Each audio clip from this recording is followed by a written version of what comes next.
Assalamualaikum warahmatullahi wabarakatuh. Hai halo semuanya, kembali lagi bersama saya di Kita Film.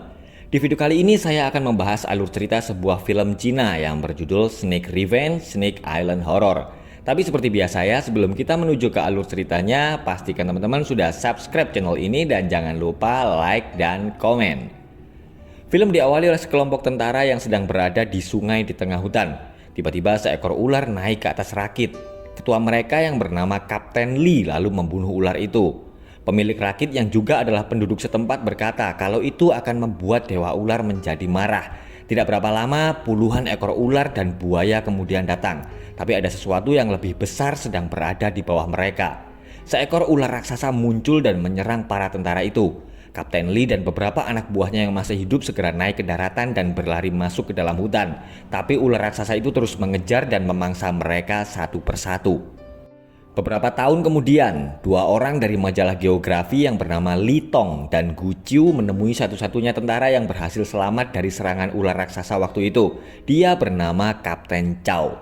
Ternyata Li Tong adalah anak dari Kapten Lee. Saat dia masih bayi, ayahnya mendapat tugas pergi ke Pulau Socotra untuk mencari sebuah tanaman langka. Tapi di tengah perjalanan mereka tersesat ke sebuah pulau misterius. Li Tong ingin menemukan pulau misterius itu dan menemukan ayahnya.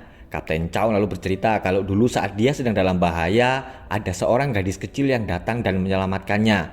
Ular raksasa itu pergi setelah gadis kecil itu meniup serulingnya. Dia kemudian membawa Kapten Chow ke rumahnya dan Kapten Chow terkejut saat dia melihat sang ular raksasa hidup berdampingan dengan keluarga gadis kecil itu. Sang ayah lalu memberi Kapten Chow peta dan sebuah lonceng agar dia bisa keluar dari pulau misterius itu. Kapten Chow kemudian memberikan peta dan lonceng itu kepada Li Tong. Li Tong dan Gu Qiu akhirnya pergi ke pulau ular. Mereka mengajak teman mereka yang bernama Hua Zi, seorang fotografer yang bernama Da Jian, dan dua orang tentara bayaran yang bernama Li Ang dan Jina. Sang pemilik perahu berkata kalau mereka hanya bisa naik rakit bambu agar bisa memasuki sungai di pulau ular. Dia akan menjemput Li Tong dan teman-temannya 3 hari lagi. Li Tong dan yang lain akhirnya memasuki pulau dan disambut oleh puluhan ekor ular. Gu Qiu melarang mereka membunuhnya karena ular-ular itu adalah jenis ular air yang tidak beracun. Tapi ular-ular itu tiba-tiba pergi setelah mereka melihat peta yang dibawa Li Tong. Penduduk yang menempati pulau itu dipimpin oleh seorang perempuan yang bernama Lan Ran. Dia tidak segan-segan akan menghukum siapapun yang berusaha kabur dari pulau itu. Huazi berteriak ketakutan karena dia melihat seekor buaya. Mereka semua lalu segera pergi untuk menyelamatkan diri. Sementara itu, seorang pria misterius diam-diam sedang mengamati mereka. Li Tong dan teman-temannya sampai di sebuah rumah di pinggir sungai. Rumah itu adalah tempat tinggal keluarga gadis kecil yang dulu pernah menyelamatkan Kapten Chow. Dan gadis kecil itu ternyata adalah Lan Ran. Dia memiliki seorang adik perempuan yang bernama Lansa. Lan Ran menyuruh pengawalnya yang bernama Batu untuk menyajikan makanan untuk Li Tong dan yang lain. Li Tong kemudian meminta izin agar mereka boleh menginap di situ. Li Tong berkata kalau dia dan teman-temannya adalah wartawan dari sebuah majalah geografi yang akan meneliti ular langka di pulau itu. Lan Ran akhirnya mengizinkan Li Tong dan teman-temannya menginap di situ. Malam harinya, Lan Ran mengajak mereka semua makan malam. Lan Ran kemudian terdiam dan masuk ke dalam rumah setelah dia melihat lonceng yang dibawa oleh Li Tong. Lan Ran sengaja melarang para penduduk kabur dari pulau agar pulau itu tidak diketahui oleh dunia luar. Dia memerintahkan siapapun akan dijadikan sebagai makanan ular jika ketahuan akan kabur dari pulau. Ternyata ayah Lan Ran dulu terbunuh karena orang dari dunia luar. Keesokan harinya, Li Tong dan yang lain bersiap-siap akan masuk ke dalam hutan. Lansa meminta agar kakaknya berhenti menyakiti orang-orang yang tidak bersalah. Tapi Lan Ran masih merasa dendam atas kematian ayahnya. Dia lalu menyuruh Batu untuk menghabisi Li Tong dan teman-temannya. Li Tong bertemu dengan seorang penduduk yang terlihat aneh. Dia menyuruh agar mereka segera pergi dari situ. Tapi tidak berapa lama, Batu kemudian menghabisi orang itu. Saat di tengah hutan, sekelompok orang tiba-tiba menyerang mereka. Li Ang dan Jina pingsan karena terkena obat bius. Saat Li Tong dan yang lain dalam bahaya, pria misterius yang mengikuti mereka kemudian muncul. Dia lalu bertarung melawan anak buah Batu. Ular raksasa tiba-tiba muncul dari dalam tanah dan menyerang pria misterius itu. Ular itu sekarang bersiap-siap akan memangsa Li Tong dan teman-temannya. Pria misterius kemudian segera mengambil senjata Li Ang dan mengalihkan perhatian ular itu. Ular raksasa itu akhirnya pergi setelah pria misterius itu melemparkan granat ke dalam mulutnya. Li Tong merasa ada yang aneh dengan Lan Ran dan penduduk di pulau itu. Dia merasa kalau semuanya sudah direncanakan. Dajian diam-diam memotret Lanran yang sedang mandi. Dia lalu gemeteran karena Lanran mengajaknya mandi bersama. Dajian sangat bersemangat dan langsung melompat ke dalam telaga. Tapi seekor ular tiba-tiba menggigitnya dan dia lalu pingsan. Beruntung Huazi lalu menemukannya. Lancia berkata kalau racun ular telah menyebar di dalam tubuh Dajian. Dan satu-satunya obat yang bisa menyelamatkan hidup Dajian adalah tumbuhan yang bernama teratai segitiga. Tapi masalahnya teratai itu berada di sebuah gua yang dihuni oleh seekor ular raksasa. Lanran marah karena Lancia telah memberitahu mereka di mana tempat teratai segitiga. Lancia meyakinkan kakaknya kalau Litong dan teman-temannya tidak ada hubungannya dengan kematian ayah mereka. Keesokan harinya, Lancia mengantar Litong dan yang lain pergi mencari teratai segitiga. Sementara itu, Lanran menyuruh Batu agar mengikuti mereka. Seekor ular raksasa keluar dari dalam gua tempat teratai segitiga berada. Mereka berlima akhirnya sampai di gua itu. Lancia bercerita kalau ayahnya dulu adalah seorang tabib. Suatu hari ayahnya menemukan telur ular raksasa. Mereka bertiga menjaganya sampai akhirnya telur itu menetas.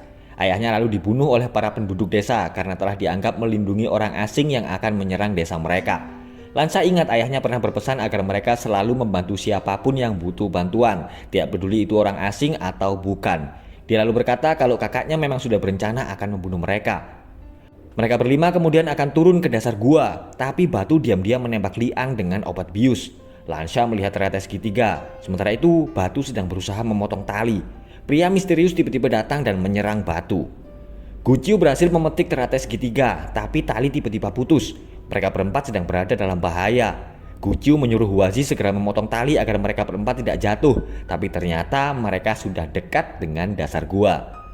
Saat mereka mencari jalan keluar dari gua itu, mereka melihat ada tulisan di dinding gua. Litong lalu heran karena di tulisan itu ada tanggal lahirnya dan dia lalu menemukan kalung milik ayahnya. Mereka berempat akhirnya menemukan jalan keluar dari gua itu, tapi Huazi ceroboh dan memecahkan salah satu telur ular raksasa dan itu membuat ular raksasa sangat marah. Litong dan yang lainnya segera berlari untuk menyelamatkan diri. Ular raksasa itu terus mengejar dan bersiap-siap akan memakan mereka berempat. Tapi tiba-tiba pria misterius datang dengan meniup peluit dan ular raksasa itu seperti tunduk kepadanya. Ternyata pria misterius itu adalah Kapten Lee. Setelah berpisah selama 25 tahun, Litong akhirnya bisa bertemu lagi dengan ayahnya. Saat itu Kapten Lee yang berhasil selamat menemukan sebuah telur ular raksasa. Dia lalu membawa telur itu ke dalam gua dan menjaganya sampai menetas. Kapten Lee telah hidup bertahun-tahun di dalam gua bersama ular raksasa. Lanran menyandera Jina dan Dajian. Lansa kemudian datang dan meminta agar kakaknya melepaskan mereka. Sementara itu, diam-diam Litong dan yang lain melepaskan Jina dan memberikan teratai segitiga kepada Dajian. Tapi Batu kemudian datang. Lanran meniup serulingnya dan ular raksasa kemudian datang. Kapten Lee meniup peluitnya dan akhirnya terjadilah pertarungan dua ekor ular raksasa. Kapten Lee menyuruh agar Litong dan teman-temannya segera pergi, sementara dia akan menahan Batu. Kedua ular raksasa sedang bertarung, tapi ular milik Lanran berhasil mengalahkan ular Kapten Lee. Sementara itu, Kapten Lee bertarung melawan Batu dan Jina melawan Lanran. Litong dan Guciu menyuruh Huazi membawa Dajian. Mereka berdua akan kembali ke desa untuk melihat keadaan Kapten Lee dan Jina. Kapten Lee berhasil mengalahkan dan menghabisi Batu, tapi sayangnya dia mati karena terkena pisau saat berusaha melindungi Litong. Jina melempar granat ke mulut ular raksasa dan membuat mata ular itu tidak bisa melihat dengan jelas. Ular itu hanya bisa mendeteksi suhu panas yang ada di depannya. Lanran kemudian mengorbankan dirinya agar adiknya bisa selamat.